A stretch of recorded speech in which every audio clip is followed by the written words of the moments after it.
आत्ताच उद्धव साहेब आणि राज साहेबांनी जाहीर केलेलं आहे की 26 तारखेला म्हणजे रविवारी तिरंगा मोर्चा होणार आहे. छत्रपती शिवरायांच्या पुतळ्यापासून म्हणजे छत्रपती शिवाजी महाराज पार्क पासून सिद्धिविनायकापर्यंत. गेले 10 दिवस आम्ही पाहत आहोत 19 जेव्हापासून आमचं इकडचं आंदोलन झाल्यानंतर की अनेक लोकांना वाटत आहे मुंबईत जातपात धर्माच्या पलीकडे जाऊन भाषेच्या पलीकडे जाऊन जे कोणी या देशाच्या तरुणांसाठी आंदोलन करत आहेत त्यांना हेच वाटतंय की जिथे ठाकरे आहेत तिथे आम्ही सेफ आहोत आणि तिथे आम्हाला डिटेन्शनमध्ये घेतलं जाणार नाही, तिथे आम्हाला कोणी अटक करणार नाही.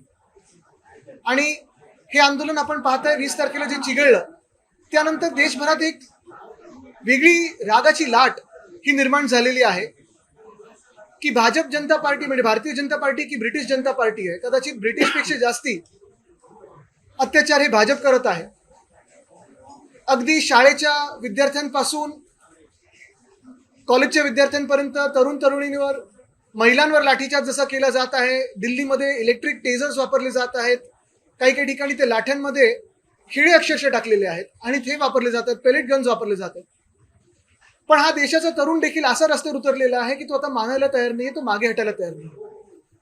कालच आपण पाहिलं असेल अमित आणि मी दोघेही चेंबूर पोलीस स्टेशनला जाऊन अनेक तरुणांना त्या डिटेन्शन मधून सोडून आलो. परवा आम्ही वरळीत होतो, काल चेंबूर, मग काल कोण बोईवाडा पोलीस स्टेशनला गेलं, कोण वडाळ्यात होतं, कोण कुठे होतं.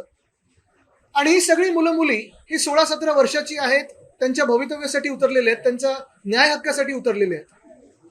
आम्ही एक कॉल दिलेला, एक हाक दिलेली की 24 तारखेला म्हणजे उद्या शुक्रवारी सगळ्यांनी संध्याकाळी इथे सामूहिक राष्ट्रगीतासाठी जमावं, तिरंग्यासाठी जमावं.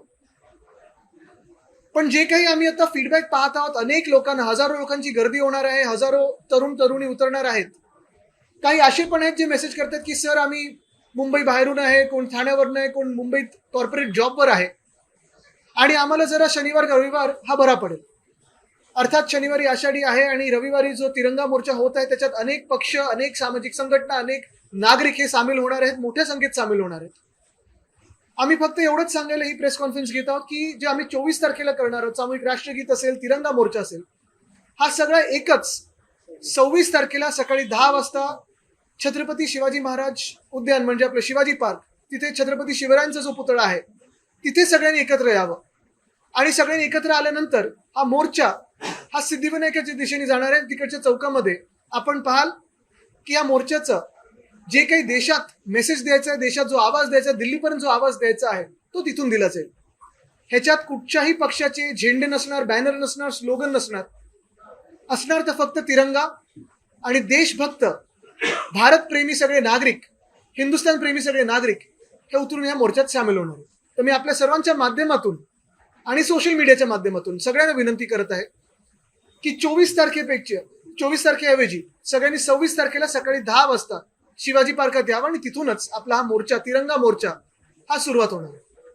सर, म्हणजे आपण बघतो की रोज दादरमध्ये तरुण जमतायत, आजही जमतील, उद्याही जमतील. म्हणजे आपण सांगताय की काय, पोलिसांनी बघून घ्या मग कोण सांगतं. इकडचं नाही होतं, तिकडच्या गोदी याच्यावर होतं. पण एक महत्वाचं आहे, एक तुम्ही पण खूप चांगला रोल इथे न्यूट्रली केलेला आहे, तुमचं पण मी खरोखर अभिनंदन करतो. आणि दुसरी गोष्ट जसं सांगितलं ना मी, 19 तारखेपासून जो पहिला इथे मोर्चा झाला त्यानंतर काल पण आम्ही इथे ज्या विद्यार्थ्यांना भेटलो त्यांचं हेच म्हणणं आहे की इथे उद्धव साहेब, राजसाहेब दोघंही आहेत, राजसाहेबांच्या घराकरती आहेत, कोणी आम्हाला हात लावणार आहे. आणि काल आम्ही जे करत होतो मुंबईत ते हेच सांगतोय जे आत्ता मगाशी राजसाहेब आणि उद्धव साहेबांनी सांगितलं की आंदोलन करते हे शांततापूर्व आंदोलन करत आहेत. शासनाने आणि पोलिसांनी हे हिंसक करू नये, कारण तसाच उत्तर किंवा ते चिघळलं तर मग शासनाला भारी पडेल.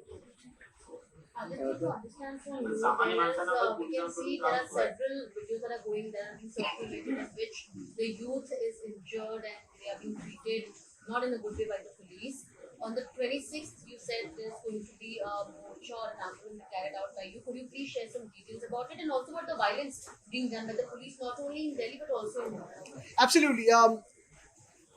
On the 19th of July, we held a protest here to support Sonam Wangchuk and Abhijit Dipke. The protest saw large numbers of common citizens without any political affiliation, without any NGO affiliation, coming together only for the students of this country who were sitting for a fast at Jantar Mantar. They came out for Sonam Wangchuk, they came out for Abhijit Dipke. And of course, after that, you've seen every single day, thousands of Indians, thousands of young Indians are gathering at Shivaji Park, knowing fully well that because Raj Sahib stays here, because Shiv Sena Bhavan is here, nobody will touch them. These are peaceful protesters. We are appealing to the police, we are appealing to the government that the protesters are peaceful, let them remain peaceful, let your actions as government not be violent. It's for the first time that the government is violent and the protesters are peaceful. Looking at the response that we have been seeing, looking at the demand of the people wanting to protest every single day, wanting to voice their frustrations against the BJP and the BJP regime, we had made an appeal for everyone to come under the Tiranga as one and sing the national anthem in unison on 24th of July, this Friday. Yes, there has been a huge response, a huge outpouring of people wanting to come there, sing the national anthem together. However, looking at the people also wanting to join who are on corporate jobs, people who are outside town, people who are traveling, people who feel that Friday may be difficult for them to come. And also looking at the Tiranga Morcha that Raj Sahib and Uddhav Sahib have just declared.